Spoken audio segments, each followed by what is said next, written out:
20 থেকে 35 এই 15টি বছর মানুষের জীবনে সবচেয়ে সেন্সিটিভ স্টেজ। এই সময়টিতে এসে মানুষের জীবনের রং বারবার বদলাতে থাকে।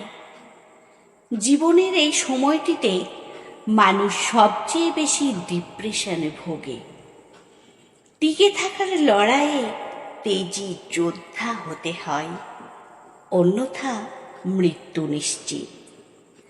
জীবনের এই সময়টিতে এসে আপনি অনেক কিছু উপলব্ধি করতে পারবেন, না চাইতেও অনেক কিছু পরিবর্তন করতে হবে। আর কারো কারো জীবনে পরিবর্তনের মাত্রাটা এতটাই তীব্র হয় যে তারা নির্বাক দর্শক ছাড়া আর কিছুই করে উঠতে পারে না। জীবনের এই সময়টিতে বেশিরভাগ মানুষই মাথা নত করে।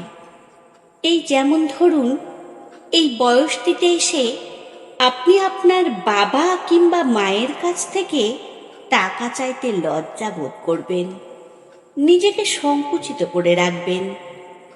আবার ধরুন, আপনি কোনো ভালো চাকরি পাচ্ছেন না, তখন আপনি পরিবারের কোনো গুরুত্বপূর্ণ কাজে কথা বলতে পারবেন না কিংবা সিদ্ধান্ত নিতে পারবেন না।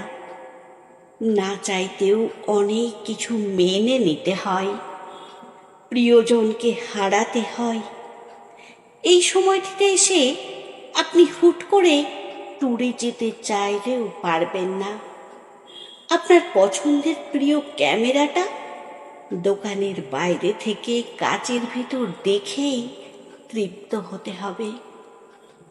এই সময়টিতে এসে পরিবারের সঙ্গে বসে চাইলেও আড্ডা দিতে পারবেন না, চাইলেই প্রিয় মানুষটিকে ধরে রাখতে পারবেন না। ওই যে আপনার পকেটে টাকা নেই, ভালো চাকুরি নেই, আপনার ভবিষ্যৎ অনিশ্চিত।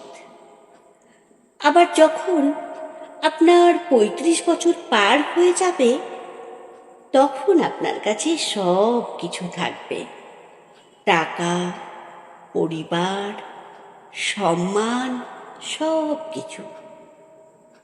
তখন আবার আপনার কাছে সময় থাকবে না।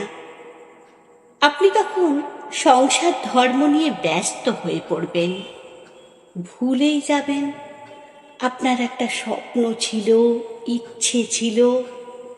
সময়কে আঁকড়ে ধরা আপনিটাই একটা সময় বুড়ো হবে। তখন কিন্তু আপনি অনেক টাকার মালিক হবেন, আপনার কাছে বিশাল অবসরও থাকবে। তখন আবার আপনার ইচ্ছে বা শক্তি থাকবে না কোনো কিছু করার। সে সময়টিতে অনেকটা ঘরকুনো হয়েই থাকতে ভালোবাসবেন। আমাদের জীবনটা এইরকমই। 25 বছর বয়সে চাইলেও আমরা জীবনটাকে নিজের মতো করে সাজাতে পারি না। ওই যে টাকার অভাব। আবার যখন টাকা থাকে তখন সময়ের অভাব হয়, আর যখন টাকা সময় দুটোই থাকে তখন আমাদের ইচ্ছেগুলো ঘুন পোকার দখলে।